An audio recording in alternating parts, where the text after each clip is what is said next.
Okay, so we're going to be doing a quick overview of the behaviors that we start with our dogs. And you want to nail them in the house. Taking them out in public will add complexity to it, and you'll have to reteach and perfect it there. But first, you want to make sure they learn it here. Learning new behaviors amongst lots of distractions is really troublesome because they don't know what you're asking for, and you're fighting for the dog's attention. So nail it here and then perfect it out there. So there, and with motive, she's gonna make it look pretty easy. She already knows these behaviors. We don't have access to any new dogs at the moment because of lockdown. So we'll work on that once we can get some fresh pups to show you guys the learning curve. We will do that. I'll do the best to demonstrate it here with Mo. So first behavior is bed. So, whoosh go. So I give the command, guide her over with the leash, let her relax. The whole point is that she's relaxed on there and we're asking nothing of her other than she stays on the bed. I'm not going to tell her to lay down on the bed, I'm just going to tell her to go to her bed.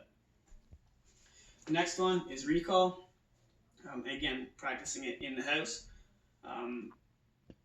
All that matters is that we have distance between our dog and us. We don't need them to actually be away. So grab the leash and reel them in. Good girl. Yeah, good girl. That's all there is to it. It might seem kind of counterintuitive because like the dog's already on leash and already have her. But the key is like while the leash is loose, the leash doesn't technically exist.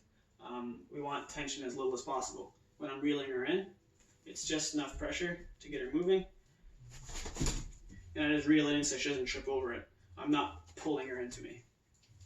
Good girl. Alrighty. And then of course our next command is sit. So sit. Good sit. It's a little bit of pressure up. I'm not pulling her up. I'm just lifting up that little bit of tension so she can feel that her head kind of wants to go. It's the same idea as luring. It lifts the head and then I'll poke the butt down. I'm not pushing down. I'm not even pushing straight. It's just that little bit of a tap to show them that I want their butt to go down as well. I'm giving them that little bit of communication, but I'm making sure they do it on their own. Good girl. And this is also the command I use for anything stationary. Down is also one we like to teach a lot as well. Sit is the priority, but of course if we're staying in there for any long amount of time, I'm not going to have my dog sit for hours on end. I'll just tell her down. Easiest thing when starting out.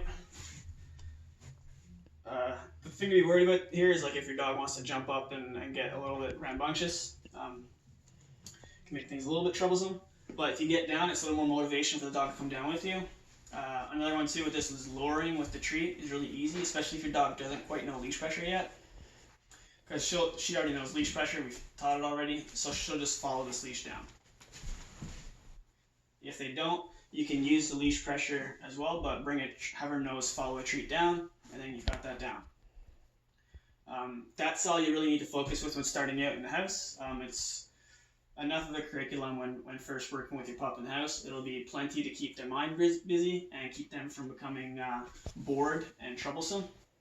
And then get you on the road to actually working some proper obedience with your dog. As basic as this seems, this is the foundation, and a strong foundation is way better than any kind of half-taught advanced stuff. Because that's what's going to give you your ability to take your dog places and trust them with going out in public, strange things, kids, other animals, all that stuff. Teaching your pup to focus on you and listen.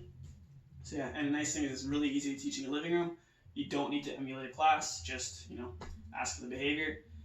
If your dog's struggling with it, say it takes you 5 minutes to get a dog to sit the first time. Okay, that's cool. Then the next time they do it in 30 seconds, okay, great.